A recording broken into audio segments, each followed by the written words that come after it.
Bueno, vamos a ver hoy las oraciones activas y pasivas y el complemento agente.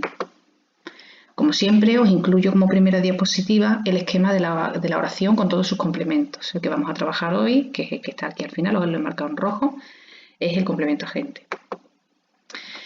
¿Cómo diferenciamos oraciones activas y pasivas? Pues bien, en las oraciones activas el sujeto realiza la acción del verbo, mientras que en las oraciones pasivas, por primera vez el sujeto no va a realizar la acción del verbo, sino que la va a sufrir. Por eso se llama sujeto paciente. ¿Cómo las distingo? Pues bien, las oraciones activas que os he marcado aquí en rojo, el verbo que aparece puede ser una forma simple, por ejemplo, soy, comerán, seremos, o bien una forma compuesta con el verbo haber más el participio, ha salido, habían ido. Y en las oraciones pasivas, que os he marcado aquí en azul, siempre aparece una forma del verbo ser, más el participio de otro verbo, que es en realidad el que estamos conjugando. No confundiros, ojo, por eso he puesto, porque cuando veáis el verbo ser podéis pensar que estáis ante una oración de predicado nominal, pero no, porque en realidad el verbo que estoy conjugando aquí no es el verbo ser, estoy conjugando el verbo atacar. Juan es atacado por un perro, el verbo que conjugo es atacar. En este caso, Luis fue premiado por el jurado, el verbo que estoy conjugando es el verbo premiar. Entonces, mucho cuidado con esa confusión. Os pongo una serie de ejemplos de oraciones pasivas con su complemento agente. Hemos marcado el verbo con un círculo rojo, el verbo en pasiva, y el complemento agente está subrayado y en negrita. Fijaros, fui atacado, verbo ser más el participio del verbo que estoy conjugando, atacar, ha sido aplazada, ha sido el verbo ser, más aplazada, que es el participio del verbo que estoy conjugando, y así sucesivamente. El complemento agente, si os fijáis, es el que realiza la acción del verbo. ¿Quién ataca aquí? Es el ladrón, no yo. Yo soy el sujeto paciente que sufre la acción. Por el director. ¿Quién aplaza la reunión? El director es el complemento agente, que es el que realiza la acción del verbo. El jurado es quien entrega el premio, es el que realiza la acción del verbo entregar.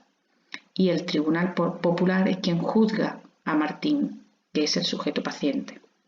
Bien, recordamos los verbos en pasiva rodeados en rojo. Una forma del verbo ser conjugado más el participio del verbo que en realidad estoy utilizando. Y el complemento agente, un sintagma preposicional con la preposición por, que es en realidad el que realiza la acción del verbo.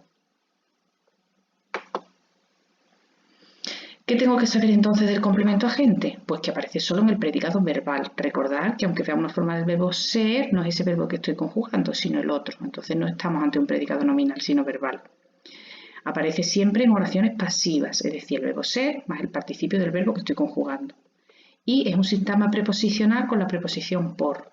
Recordad que lo llamamos complemento agente porque es el que en realidad realiza la acción del verbo. Transformamos oraciones de activas a pasivas. Esto está muy relacionado con la forma de reconocer el complemento directo. Las oraciones que transformamos de activas a pasivas son las que llevan complemento directo. Si os fijáis, aquí os he puesto Lucía vio a Javier en el parque. Lucía es el sujeto, vio es el verbo y a Javier es el complemento directo. Cuando hago la transformación a pasiva, esta preposición la vamos a perder porque el complemento directo pasa a sujeto, que es lo primero que tengo que colocar. El verbo lo transformo en un verbo en pasiva. Para eso tengo que mantener la forma del verbo ser en el mismo tiempo que me aparezca aquí. Si este verbo está en presente, pongo el verbo ser en presente. Si este verbo está en pretérito perfecto, como en este caso simple, pues aquí lo coloco en pretérito perfecto simple.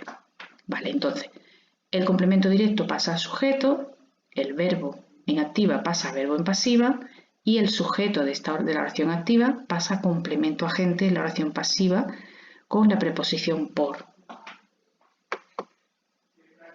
Recapitulando, ¿por dónde empiezo si tengo que buscar el complemento agente en un montón de oraciones? Pues empieza por recordar que debes comprobar si el predicado es verbal, que compruebes que el verbo está en pasiva, que me aparezca una forma del verbo ser, no me confunda pensando que el predicado es nominal, que es un sintagma preposicional con la preposición por y que es el que realiza la acción del verbo. Haciendo estas comprobaciones será fácil de reconocer el complemento agente.